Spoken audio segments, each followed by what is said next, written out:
আমি তো প্রায় মাসের উপরে 1 মাসের মতো দেশের বাইরে ছিলাম। থাইল্যান্ড, কোহ সামুই সহ মক্কা মদিনা ঘুরে আসলাম।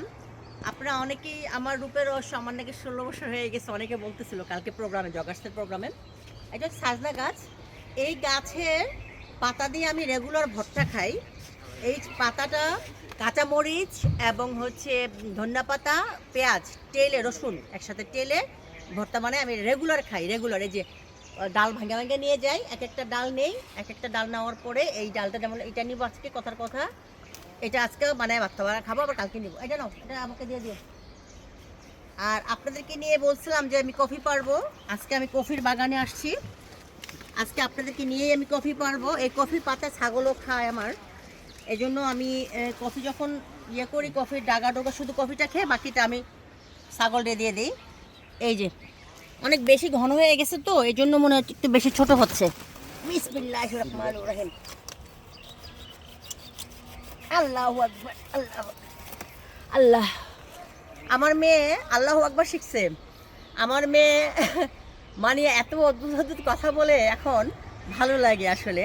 মানে এটা হচ্ছে আমাদের মেমোরিতে আজীবন থাকবে যে আমার ছোটো মেয়েকে নিয়ে হজ করেছি, ওমরা করেছি, ওমরাতে আমার মেয়ে কী কী করেছে। কাকা শুধু ভিতর কফিটা দিয়ে বাকিটা ছাগলের জন্য রেখে দিবা, ওগুলির জন্য। আচ্ছা, আপনাদেরকে বাঁধাকপি দেখাই এক ভিডিওতে, কারণ এত ভিডিও করা যায় না আমার, যেহেতু পশু পাখি নিয়ে আমি একটা করে ফেলছি অলরেডি। আচ্ছা, আমার ভক্ত শুভাকাঙ্ক্ষী কুমিল্লা, দাউদকান্দি, গরিপুর, চান্দিনা, চাঁদপুর, সারা বাংলাদেশের এত এত ভাইয়েরা সৌদি আরবে দেখা হয়েছিল মক্কাতে এবং মদিনাতে, তারা খাওয়াইতে চাইছিল। অনেকে অনেক গিফট দিয়েছে, অনেক দামি দামি গিফট দিয়েছে। আমি আসলে লজ্জিত, আমি তাদের অনেকের সাথে দেখা করতে পারিনি, অনেকের দাওয়াত নিতে পারিনি, অনেকের সাথে আমি বসতে পারিনি, কারণ আমি আসলে ওখানে গেছি আবাদত করতে, আমি আবাদতটাকেই বেশি প্রায়োরিটি দিছি। আবাদত করে দেন আমি সময় পাইনি। হ্যাঁ, কারণ আমার দেশের যে ইয়ারা আছে, এই যে আমি বাঁধাকপির যাচ্ছি, বাঁধাকপি বাঁধাকপি এখানে কাটতে বলতেছে আর কি। এটা হচ্ছে বাঁধাকপি, বাঁধাকপির আলাদা করছি একটা, তো দেখাই। এইখানে বাঁধাকপি করে মাঝখানে তো পেয়ারা বাগান।